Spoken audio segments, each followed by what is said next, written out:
Hey everybody, Tom here with Hidden Beats, and today we're talking with Kid G. How are you doing, sir? Good. How are you doing today? Pretty good. Nice day out, I think. I haven't actually been outside yet. Yes, sir. So we're here to talk about you, about your music, about what you bring to the world. But for those who are new, can you give us a little bit of an intro about yourself? Yes, sir. Obviously, my artist name's Kid G. My real name's Gabriel Horn. I'm from a small town in West Georgia. 20 years old. I've been doing music for like 3 or 4 years now, and I love touring and just having a good time. hmm So how did you get into music?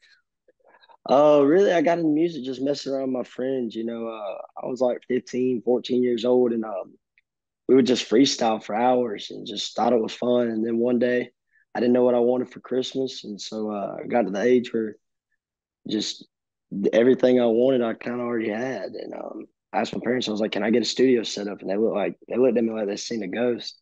And my mom said, "I'm gonna see what I can do," and it all started from there. Okay. Yes, What sir. were some of your early inspirations in music? Um, Really, I can't put my finger on just like one or three of them. It's all over the place, man. It's went from burnt CDs in my mom's car from Jason Aldean, Eric Church, Colt Ford, Justin Moore, all the way to T.I., 50 Cent, Tupac, Biggie, Regulators, everywhere. It's all over the place. I mean, those are some great names for sure. Yes, sir. Now, what's your process like when you're putting together your music now? Um, it's kind of remained the same. It's just I feed off emotions whenever I'm in the studio. So I write about what I'm going through. If I hear a good beat, I'll just sometimes freestyle on it. Or if I've had a melody and a couple lyrics stuck in my head for a couple days or weeks, I'll just put it in there and see what it does. Nice, nice. And your kind of rise to fame started on TikTok and social media. How do you think those platforms really helped you get to where you are? And they helped tremendously at the time that we were going through the pandemic and everything like that. And of course, I didn't know anything about music or especially the industry. The industry itself is more complicated than the music, I would say. And hmm the way to market your music and promote it is just like I didn't know anything about it. I was just like, this is what I have access to, and this is what I could do, and it was working. So I would just make a song in like an hour and 30 minutes and just post it straight up to TikTok. And if it did good, it did good. If it didn't, it didn't. I was just putting music out there that I was writing for myself and for my friends. hmm I mean, it's working So for you, that's for sure. yes, sir, it's doing the same. hmm Now, how do you think your music has evolved from going back to like 2019 with What I Want to having your releases now? Oh man, 2019, that was a year right there. It's totally two different worlds. You're taking me, my 16-year-old self, as 15, 16-year-old self, as a kid that didn't know anything about music and was recording on that setup that his mom got him from Christmas in his bedroom with his buddy from high school. And we were we didn't have any expectations out of what we were making. Like we didn't care if it did anything, if anybody listened to it at all. We were just making music. And I think that's whenever it was so pure. We were just having fun. But now it's you got to think I'm going to set up scheduled studio sessions and this, that, and the third, go on stage, and it wasn't like that. I was just hopping out of my bed and just recording music. So I think it's definitely evolved a good bit, but I think it's evolved for the better. And it's just it really shows just me growing along as an artist.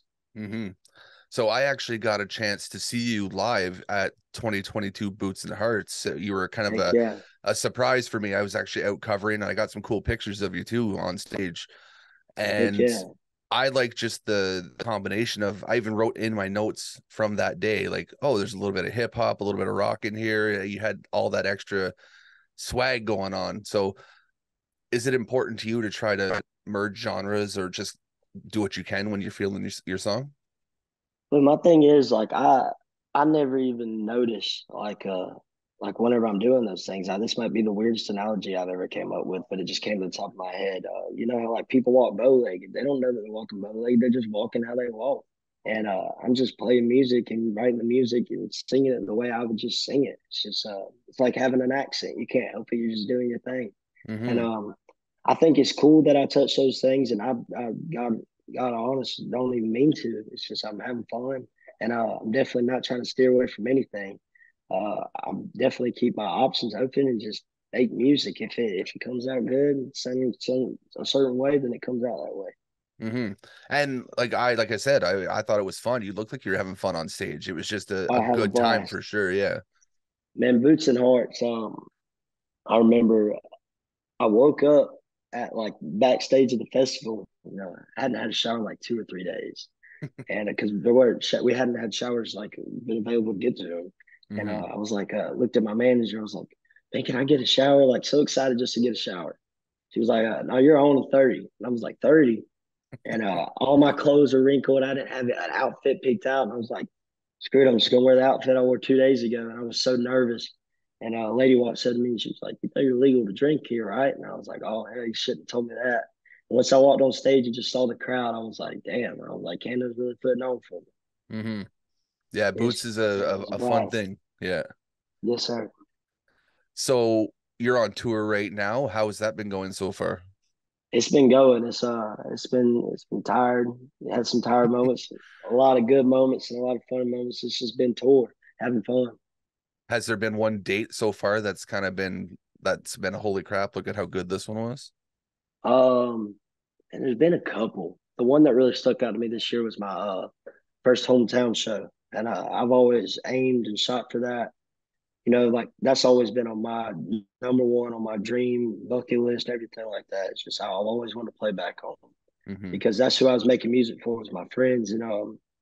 I got to have everybody I grew up around backstage. We had food and stuff like that. And just seeing my hometown come out and really support me, that was awesome.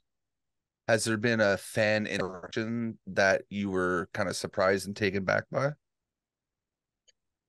Uh, man, not really. Well, I've had a couple, but they were kind of like more sentimental. It's just like people, like kids walking up to me with notes and stuff and just saying I changed their life and stuff like that. It really opens my eyes. Yeah, that's got to be a pretty nice feeling for sure. Yes, sir. So, who are you listening to these days that you think more people should be listening to? Um, mm, let's see. I mean, I've been listening to once again. My genre of music is all over the place, but Hmm.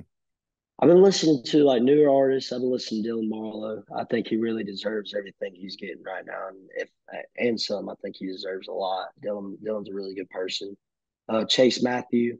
Chase Matthew's one of my best buddies. He's like a big brother. He deserves the world as well as Bailey Zimmerman.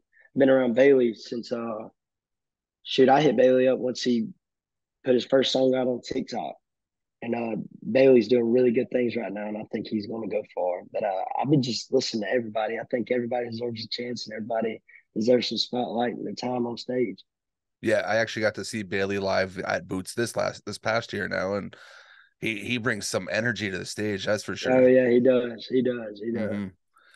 So, if you're listening to those people, you got to have a pleasure song that not a lot of people know that you're listening to right now, A certain song. like a guilty pleasure one that people are that if someone knew you were listening to that, they'd be like, "Oh, damn, okay." Um.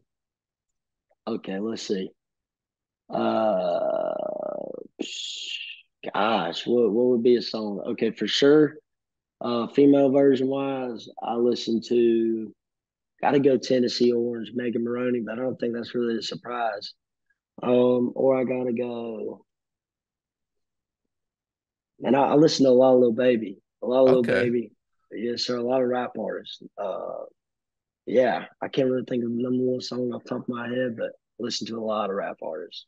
Yeah, I'm actually a big hip hop person too. I try to get out to as many of those as I can also. Also, some Justin Bieber. I can't lie, I love some Justin Bieber. Hey, I got Justin Bieber on my playlist too. He got some good songs, that's for sure. Yes, sir.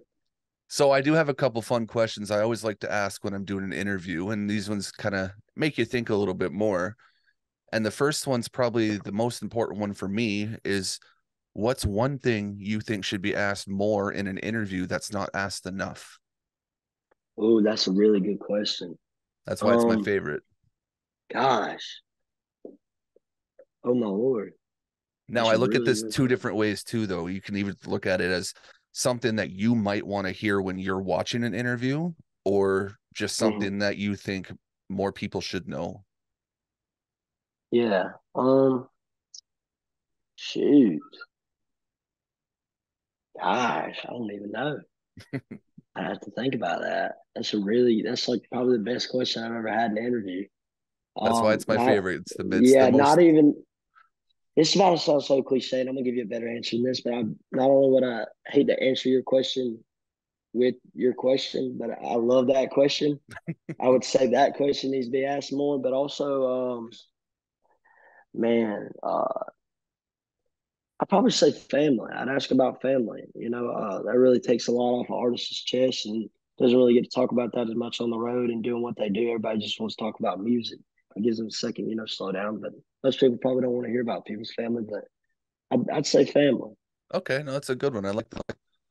This also Yes, helps sir. me because interview questions can be hard sometimes, so you got to try to Yes, work sir. in new stuff every so often. So I like that one because it gives me more stuff to add later. Yes, sir. All right, my next one is, what is the movie, or what is the movie you would watch if you could only watch one movie for the rest of your life? Oh Lord. Um, it's either Forrest Gump or The Notebook. Okay. Yes, sir. I didn't really expect the Notebook from you, to be honest. Yes, sir. Yeah, Forrest Gump though, that's a nice one. And I have one of the tracks from that on a playlist. It's called the Feather theme, where he has this kind of just light piano in the background, and Yes, sir. yeah, that's a good one. Heck yeah. Now, Heck yeah. who plays you in the movie of your life? Oh gosh. Oh my Lord. Um, Dang it. I would go with, and I want to say, only the first person that came to the top of my head was Adam Sandler, but I never see Adam Sandler playing me. Um, and I don't know. That's another great question. I don't know.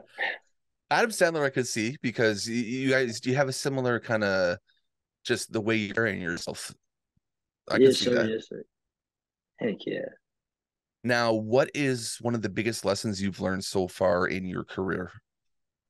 The biggest lesson I've learned, and I'm still learning it, and this lesson you never really learn overall, like fully, but not everybody's with you. Not everybody has the best interest for you.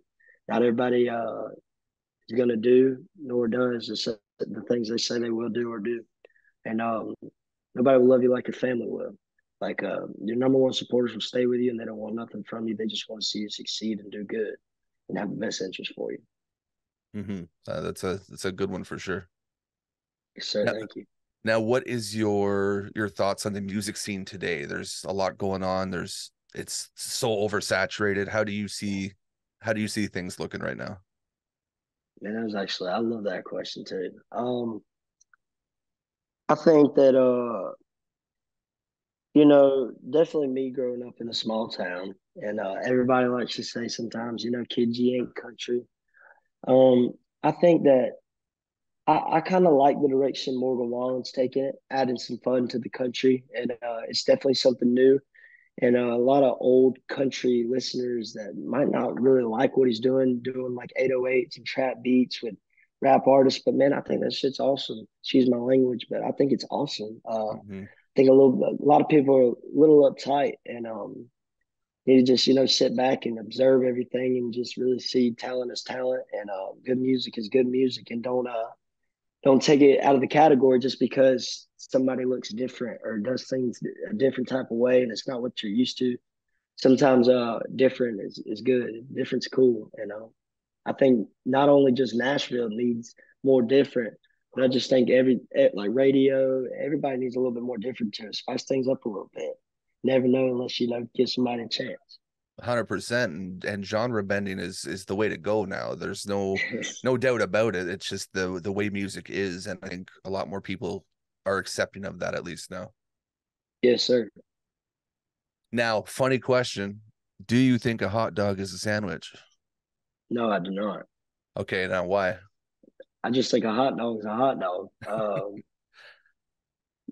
Well, technically, A sandwich is two pieces of bread and a hot dog bun's connected into one. But there's the Subway sandwich though. Well, shit, I guess you're right. Oh, I don't know. Now that you put it like that, I I guess it is a sandwich. See, this is the biggest debate, and it makes you think. But there is no wrong answer because No, I don't think it it is. is a different thing in its own for sure. Yes, sir. Yes, sir. Now, if you had to trust one person in all of your whole life, who would it be given your final eulogy? A mom. Your mom? Yes, sir. And she can do you justice? Oh, always, always and forever. If I'm wrong, I'm always right with her. Yeah. No, I like that one. Yes, sir. Yes, All right, sir. my last couple questions for you. What do you hope people take away from your music? I hope the number one thing is that dreams and hard work really pay out. Dreams do exist. Nobody really expected much from me when I grew up. I was always a kid in the back of the class, never really had the best grades. And whenever I decided I wanted to do music, everybody looked at me like I was crazy. And some people said certain things, other people were like, "Hey, you might do something." But I decided not to let what other people thought of me bring me down and do what my heart wanted to do, and I went down the path that God had put down for me. So I was just I want people to take away from my music that everybody's human, everybody goes through things, but also at the end of the day, you can do whatever you put your mind and your heart to. For sure. And Yes, what sir. motivates you to keep going in music? Um, I hate to say this and sound cliche, but it's real. My fans. I've never, you know, I've never been the best, and I don't know if I'll ever be the best. But in their eyes, I've done so much for them, and they don't know how much they've done for me. There's been days everybody's thought about quitting something they love, and of course, I've had those thoughts before. But once I see the look in some of these little kids' eyes, or even grown men, grown women's eyes, it's just telling me that I changed their life. And for me to think a small town kid from Georgia could do so much like that, not even I don't even feel like an artist. I feel like a superhero, just a doctor or something like that. Just feel like I'm helping them, but they don't even know it's like a mirror. They're helping me in this at the same time. And you see an answer like that, I love because it shows that you're a humble guy. You're just loving what you're doing and you're having fun with it. Yes, sir. I'm trying. Hmm. Last question, most important one. Are you happy? Am I happy? Um, I'll say I'm happy. Definitely could be happier, but the end of the day, it's life, and if I was too happy, I don't think I like that too much. Hmm. I like a challenge. I like a hard time, and yeah, I would say I'm happy. I'm one out of 10. I'm an eight, 8.5. Okay. Yes, sir. Yes, sir. I'm happy. So you're midway through your tour. What can people expect for the rest of the run? Um, we're coming at these shows full speed. We're going to leave it all on the table at the end of this thing, and we're definitely not going to slow down just because we're getting towards the end. I think we're going to speed up a little bit more and just give the fans and viewers something to remember. And we're going to definitely leave it all on the stage. Nice. That's what I'd like to hear. Yes, Well, sir. I know you got a lot going on today, so I won't keep you too much longer, but it was definitely a pleasure getting to talk to you, learn a little bit about you and the man behind the music. Now I know a little bit more about what makes you tick. Yes, sir. Thank you so much for your time today as well. 100%. And we will have another conversation at some point because I always like to check Okay. in with friends again. I would love to, buddy. Thank you so much. I'm here whenever you got something going on. Yes, sir. Thank you. God All bless right. you. You enjoy the rest of your day.